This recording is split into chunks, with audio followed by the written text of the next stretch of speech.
The coronavirus is affecting local stores near USC and student spring break plans. Joe Biden energizes his local supporters in Westwood, and Bernie Sanders talks about his next steps after Super Tuesday.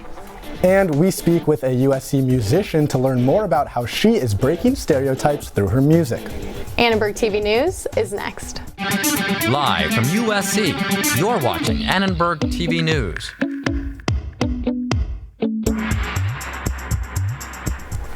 Governor Gavin Newsom declared a state of emergency for California late this afternoon. Good evening, I'm Noah Camras. And I'm Lauren LaBruna. This comes after the first death due to the coronavirus in the state. California's first coronavirus-related death was reported today near Sacramento. The elderly patient tested positive for the virus after returning home from a cruise to Mexico last month. The number of people who have died from the coronavirus in the U.S. has reached 11. The U.S. has 152 reported cases, a third of those right here in California. There has been a decrease in international travel as a result of the virus. Here in LA County, officials declared a state of emergency because of the coronavirus. That's because 6 new cases in the county have been reported in the last 48 hours. I hope people realize that Los Angeles County is at the forefront of preparing for the spread of the coronavirus, but also spending equal amount of time and energy trying to prevent the spread. By declaring the state of emergency today, we're showing that we're doing all we can. Mayor Eric Garcetti said the emergency declaration will help LA get the needed supplies and better coordinate with health agencies. It will also allow the city to respond quickly and effectively to the cases of the illness. The individual risk for contracting COVID-19 remains low for most people in LA County, but health officials are still warning residents to plan for the possibility of a more widespread outbreak. Many students are worried about the effect the coronavirus is having on their spring break travel plans. Some say they're forging ahead with international flights despite these concerns. 84 countries and territories have reported cases of coronavirus. The greatest number have been in China, South Korea, Italy, and Iran. I'm still go to Barcelona. I know there's also concerns there, but I'm still gonna go, and I'm not too concerned because I feel like there's cases in California, and Orange County has a bunch of cases, and I'm in Orange County all the time, so I could get sick there just as easily as I could in Europe. It's more the travel ban or the travel warnings that's making me really concerned. USC sent me a message on Friday, the head of Annenberg, and they said, oh, well, okay, all the trips are canceled to all the spring break locations, and they said you can't go to Armenia anymore. And then my professor sent me an email, and they were like, oh, we're going to Alabama instead. The state of emergency declaration is causing a state of panic over supplies. Health officials say there is no need to go overboard, but some people are still stocking up on everything. Here on campus, store shelves that once held hand sanitizer, paper towels, and dish soap are now practically bare. The Village Target and a nearby CVS on Figueroa had their aisles raided from top to bottom. According to the LA Times, big box stores like Costco, Walmart, and drugstore chains are out of toilet paper, face masks, and even bags of rice. Annenberg Media has reached out to Costco and Walmart, but neither got back to us. We did hear from a Walgreens representative who says, quote, the situation is very fluid. The only reason to use a mask is, number one, if you're infected, and then you shouldn't be out anyway. And the other is hospital personnel in the hospital. A normal, everyday citizen, there's absolutely no reason why you should be wearing a mask. There's a lot we don't know about this infection. It's new. We don't have any immunity to it. We don't know the validity of the testing. There's a lot of unknowns, and I think that's what causes a lot of this anxiety and panic on the part of people. Health officials say this kind of hoarding can actually make the situation worse. For example, stocking up on masks can mean that they're not available to those who need them the most, like doctors and nurses. Former Vice President Joe Biden and Senator Bernie Sanders are battling it out for the Democratic nomination after Super Tuesday. Although votes are still being counted, Biden so far has the most delegates with 513. Bernie Sanders is close behind with 416, and Elizabeth Warren trails a distant third with only 47. Now, I haven't seen the latest delegate count, but my guess is that after California is thrown into the hopper, it's going to be pretty close. So we may be up by a few, Biden may be up by a few, but I think we go forward basically neck and neck. Joe Biden spoke to reporters today in LA after an impressive nationwide showing on Super Tuesday. He shared his vision for the presidency and didn't take any questions. Biden was joined by a group of supporters, including LA Mayor Eric Garcetti. In his 7-minute message, he emphasized the importance of equal education, regardless of the zip code, affordable health care for all, and dealing with climate change.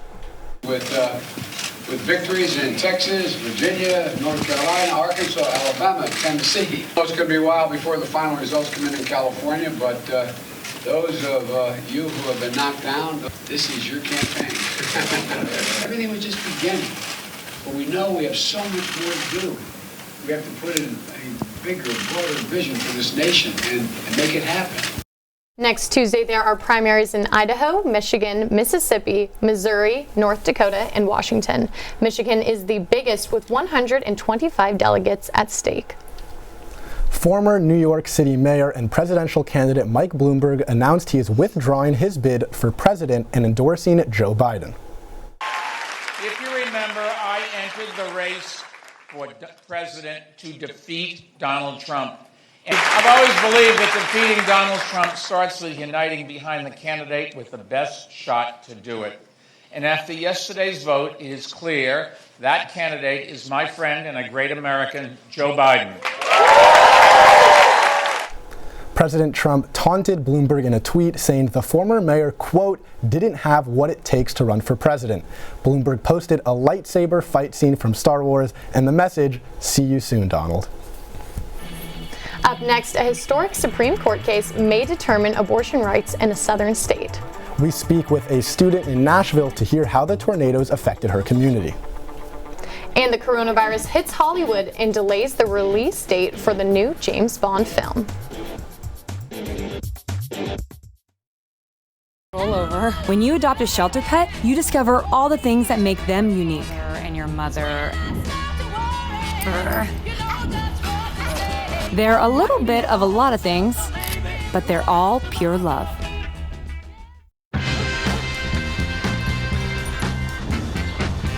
When we adopt a shelter pet, we discover they're a unique mix of all kinds of things. Come on, Jules, spotlight on this last one. There it is.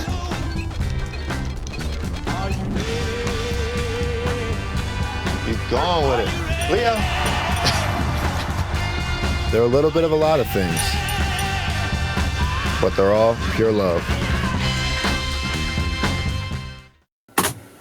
From the University of Southern California, I'm Dan Toomey, and this is the Night Class Podcast.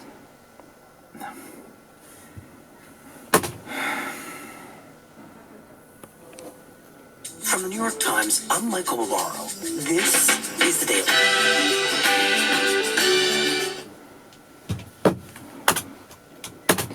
From the University of Southern California, I'm Dan Toomey. This is Night Class. Bum, bum, bum.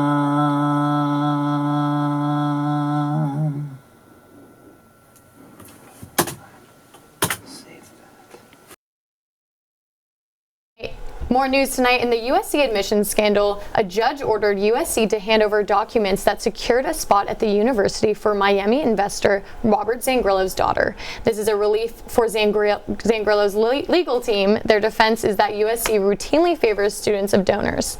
They say the school knew Zangrillo's daughter was not a world-class athlete. Administrators say they are reviewing the judge's decision in detail. Abortion is back in the Supreme Court. This time it involves the state of Louisiana. This morning, the court heard opening arguments in the case of June Medical versus Russo. Back in 2014, Louisiana passed a law requiring doctors to get admitting privileges for patients who want an abortion. This is called the Unsafe Abortion Protection Act. Supporters of the law say that it improves patient safety, but critics say that it puts a burden on women seeking an abortion. Louisiana has 3 abortion clinics right now. If the Supreme Court finds Louisiana's law unconstitutional, none will remain. If you were excited to see Daniel Craig reprise his iconic role in the upcoming James Bond film, you'll have to wait. The film's release date is being pushed back from April to November because of the coronavirus outbreak. The 25th James Bond film No Time to Die is Hollywood's first major movie pushed back. Countries like China and Italy that have restricted public gatherings made up nearly 40% of the last Bond film's global earnings. This comes after canceling publicity tours in China, South Korea, and Japan. We spoke with SCA students about the issue. It upsets me that people in China already have restricted access to films, and now it's going to be even further restricted just because U.S. wants to prioritize box office numbers. I guess it just sounds like a good idea to me to delay the release if no one's really allowed to be in the theaters, say in China or anything like that. So if you can't get people watching, it doesn't make sense to release a film at that time. No Time to Die will come out just before Thanksgiving on November 12th. Other productions delayed include The Amazing Race, Disney's Mulan, and Mission Impossible 7. For more information on the coronavirus, you can visit the LA County's website on the virus, corona-virus.la. You know, Lauren, I was just in DC and it was very cold out there. I was bundled up in my layers, and then I came to LA and had that sunshine back. Probably felt good. Let's see if we'll have a warm weekend. Amanda, what do you have for us? That's right, Lauren. This weather has definitely been switching up on us a little bit, and we just don't know what to expect these days. But today we are looking at around 70 degrees. It was a sunny day. It's gonna get a little bit chilly in the night, but in the meantime, we're gonna take a look at tomorrow's forecast towards the Inland Empire and the mountains.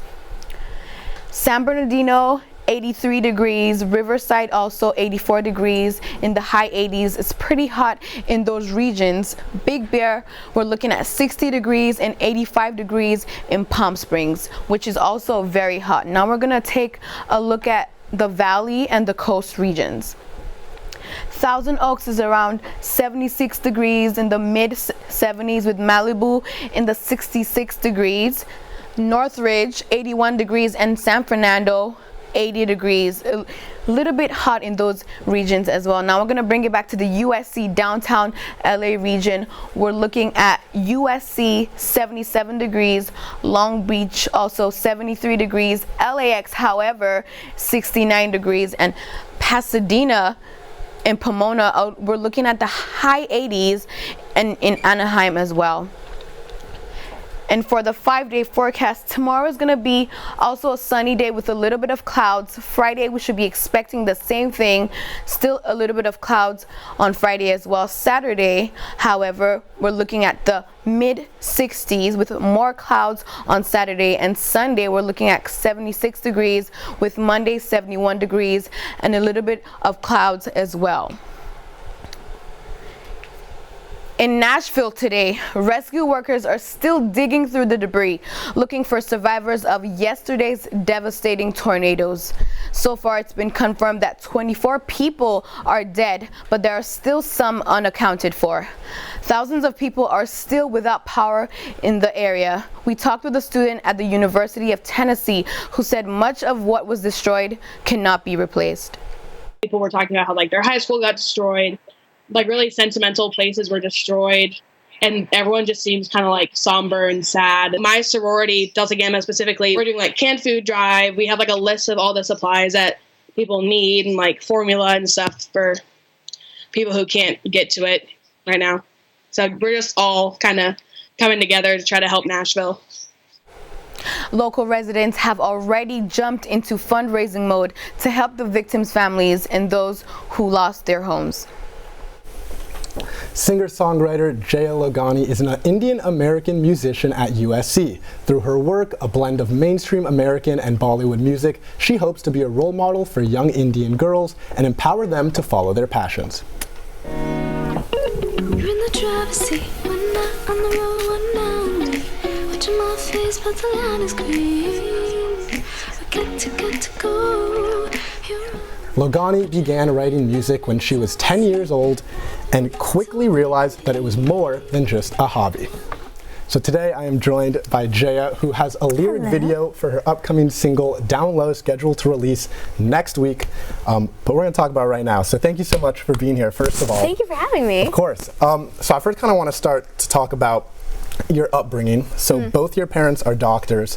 Yes. And there's a lot of encouragement, you know, for young Indian American people to maybe get into the medical field. But you had this passion for music. So can you just tell me about the relationship with your parents and how they kind of gave you the confidence to join music and have this passion? For sure. Yeah, no. Usually when you have Indian parents, the first thing they want you to be is like doctor, engineer, maybe a lawyer.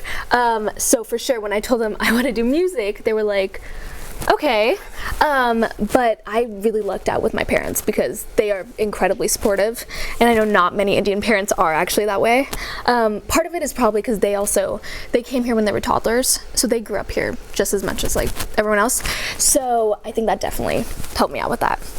Awesome. So I want to talk about your music a little bit. So you have this, like I said, the mix of the American and the Bollywood music. So what kind of motivated you to make this bicultural music and share it in America and in the world? Well, I think part of it was also just the way I am, like the way I was raised. You can't help but kind of put in things that you are naturally in your music. So it was definitely the fact that I grew up listening to both American, like my dad listens to like 80s music, like Queen and Journey, and like my mom listens a little bit more to Indian music. So naturally when I started writing songs, I was like, okay, it's English, but it's like the melodies are very Indian, or it naturally just kind of came together. And now I'm definitely making even more of a conscious effort to kind of blend the two, not in a way where I'm like appropriating my own Indian culture, but kind of naturally, because I feel like there's so many people that are either, you know, you feel like you're American, you feel like you're Indian, but you also kind of feel like you're from neither. So there's like a whole middle ground of us that just like want to find each other, and I think music's the way. Awesome. So I'm curious about your process in kind of creating the melodies, because I know you kind of do everything for your music. So creating the melodies, creating the lyrics, the inspiration, like what's the process and like where does it come from? How do you kind of get this inspiration? Okay, it's different every time. It's kind of weird to talk about, but I think my favorite ones where it happens are like kind of when you don't expect it, like when you're having a conversation with somebody and you're just like out and about, and then you get like a melody, or you realize like, oh, this thing I wrote down or this thing I'm thinking, I'm actually singing it in my head. And that's when you kind of get the urge to kind of just record in your phone and like see how much will come out of it. Those are kind of my favorite songs, when you don't even have to work for it, it just kind of happens. But otherwise it's definitely like writing down lyrics, or like the way you're feeling about your day, or like picking up your guitar. It's different every time. Awesome. Well, thank you so much for coming and for taking the time to speak with us and share these awesome things, and good luck. Make sure you guys check out her upcoming single coming out, the lyric video coming out next week. Yeah. It should be amazing. Back to you, Lauren. Thank you, Noah. So Jordan, basketball season at USC is coming to an end. Yeah. What do you have for us? It's Beat UCLA week for men's basketball, and there's a lot hanging in the balance against a red-hot Bruins team. Women's basketball heads to Vegas for the Pac-12 tournament starting tomorrow, and USC baseball faces a string of tough games this weekend, all against ranked opponents. All of this and more coming up. Hey, we're about to go live. 4, 3, 2, 1. We're live.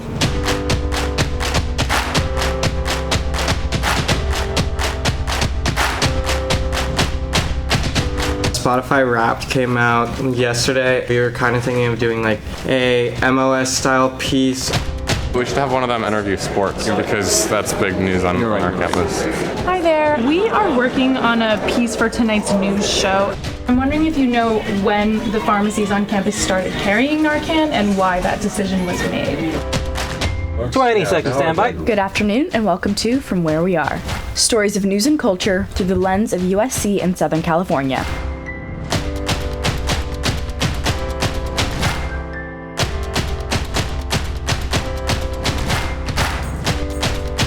I'm here to catch you up on what you missed. I'm Cecil Hannibal, and this is your rundown. If you're missing your mom's hugs, local USC parents are here to help.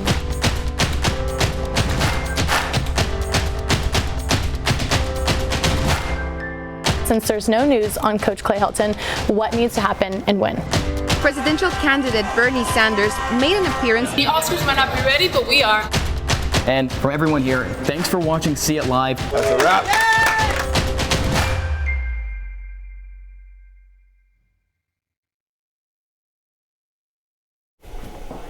A lot is riding on Saturday's game between USC and first place UCLA, and this time it's more than just bragging rights. A Trojan win would go a long way to them securing a spot in March Madness later this month. They did beat the Bruins on the road earlier this season, but since then UCLA has turned it around like few teams in the country. But head coach Andy Enfield still likes his team's chances. We're so focused on every game, and we have one game next Saturday, and then we go to Las Vegas, and we feel like we're as capable of winning games in Vegas as anybody else.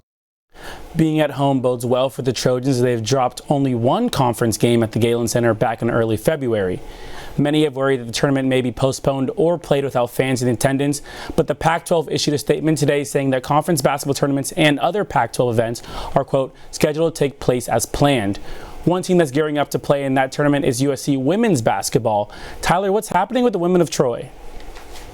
The women of Troy head to Vegas after they secured the number 7 seed in the Pac-12 tournament. Tomorrow night, they face the number 10 seeded Buffs for the second time this week. The Trojans have split games with Colorado this season, with USC taking the most recent matchup 66-55 at Galen Center. With a win tomorrow night, the Trojans would advance to the quarterfinal round and face crosstown rival UCLA on Friday. The last and only time USC has won a tournament championship title was in 2014. Stanford holds the lead with 13 titles. Alyssa Peely is finishing her first season with some high recognition. This dominant forward has been named the Pac-12 Freshman of the Year, as well as a spot on the All Pac-12 team. Peely has averaged 16.2 points per game. She's the number 2 scorer in the conference and is no stranger to finishing with double-doubles, having 11 to date. Last year, the Trojans lost out in the first round of the tournament, so the women of Troy are hoping to boast a better outcome this time around. USC has a lot of confidence in their freshmen, both Alyssa Peely and India Rogers, putting up a combined 47 points in their game against the Utes. You can catch all that tournament action on the Pac-12 Network and ESPN. The USC baseball team faces a 3-headed monster this weekend at Dado Field in the Southern California College Classic. The tournament has formerly been known as the Dodger Stadium Classic, but due to renovations at Dodger Stadium, the tourney has been moved to USC and temporarily renamed. The Trojans will take on number 22 TCU, number 2 Vanderbilt, and number 6 UCLA. In last season's Dodger Stadium Classic, the TCU Horned Frogs routed the Trojans 10-1. The Vanderbilt game was canceled, and the Trojans narrowly found a comeback win over the Bruins. It will be a tough weekend to say the least, but the Trojans do have the home field advantage. USC is a hit or miss in the bullpen. While Brian Gursky had 6 no-hit innings, the Anteaters exposed the bullpen in the remainder of the game. However, in the previous 2 games, pitchers John Beller, Ethan Hoopengarner, and Alex Cornwell showed some promises on the mound. A win in any 3 of this weekend's games would give the Trojans and new coach Jason Gill an attractive look on their resume. Hey Jordan, what's going on the court? The Lakers are firing on all cylinders right now. The purple and gold are winners of 11 of their last 13 games. From the looks of this LeBron shot, are having a lot of fun. And it's Davis who pulls down the rebound, outduels LeBron for that board.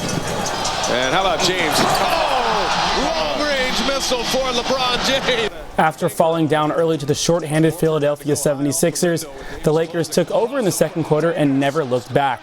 AD posted 37 points and 13 rebounds, and James, who is strengthening his argument for MVP it seems like every game, had 22 points and 14 assists. The Lakers sit comfortably in first place in the West and are 5.5 games ahead of the Clippers. They take on reigning MVP Giannis Antetokounmpo and the Bucks on Friday on ESPN. So Noah, LeBron, no one can stop this man. He looks like prime LeBron back in 2013. Are the Lakers a team to beat in the West and in the league? I think the Lakers are by far the team to beat. No one's taken them in 7 games at all. I think this team has a straight run to the championship if LeBron is playing. Straight run. Straight run if LeBron is playing like he's playing right now. Marshall plans to celebrate International Women's Day. We'll hear from one of the women who are organizing the event.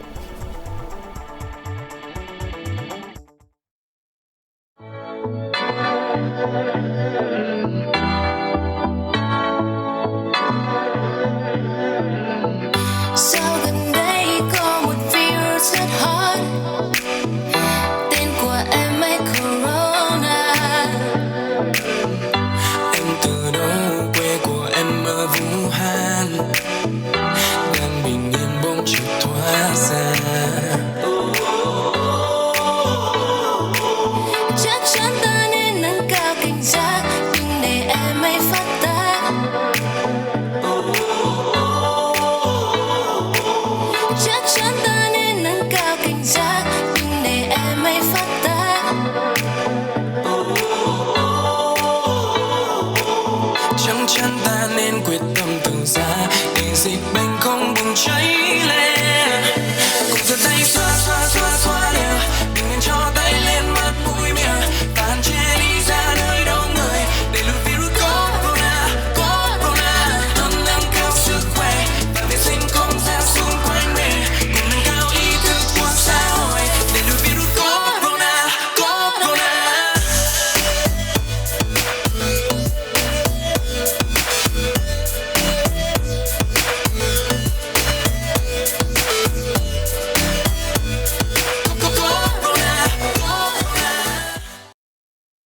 With Super Tuesday in the rear view mirror, 2 candidates stand above the rest. Reporter Trevor Denton shows us how one particular age group could help swing the vote in Bernie Sanders' favor. The battle to face Donald Trump has become a two-person race for the Democratic nomination. I like Joe. I think he's a very decent human being. Joe and I have a very different voting record. Joe and I have a very different vision for the future of this country.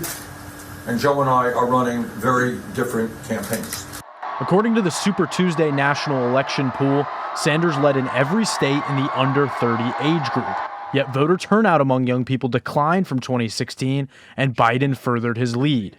Ian Schiffer helps run the Bernie's Coffee Shop in Los Angeles, where Sanders supporters often gather. I think we need to be turning out young people. I think we need to be not just turning them out to vote, but listening to them and listening to young people who are in college at USC, at UCLA, all around the U.S. that are clamoring for free college for all, to absolve student debts, and so people can survive and live with dignity and respect. But even though Joe Biden had a strong showing on Super Tuesday, Bernie Sanders supporters are confident that young people can help swing the vote. We've been, I think, doing some great work when it comes to the youth vote, especially considering the amount of voter suppression that did happen among many college campuses. I know back at USC, we had wait times around 3 to 4 hours at certain intervals. Aya Nassif believes Sanders is the only candidate that can rally young people of all colors and backgrounds. For Annenberg Media, I'm Trevor Denton. USC Marshall School of Business is hosting its annual International Women's Day celebration tomorrow afternoon. The event will have panel discussions and roundtable workshops focused on issues impacting women in business. The panel is to discuss women's personal and professional journey and how they prepare themselves in terms of developing self-awareness and leadership skills and resilience. And we expect that everybody that attends the event will leave the event feeling more empowered.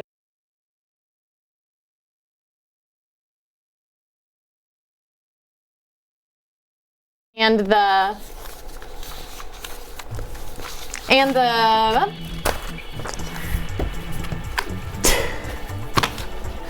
event will take place in Ronald Tudor Campus Center at 1:30. Women leaders at Marshall and the Marshall Grads Women in Business Student Organization will host the event to commemorate International Women's Day and to work toward accelerating gender equality.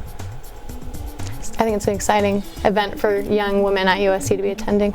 Definitely looking forward to it tomorrow. Yeah, I'll definitely try to stop by. That seems like a super cool event, and I'm glad they're taking some strides to do something for women in the USC community. Okay. Thanks for watching Annenberg TV News. From everyone at Annenberg Media, I'm Noah Cameras. And I'm Lauren LaBruna. For more coverage, download any of the Annenberg app and watch us at uscannenbergmedia.com. Good night.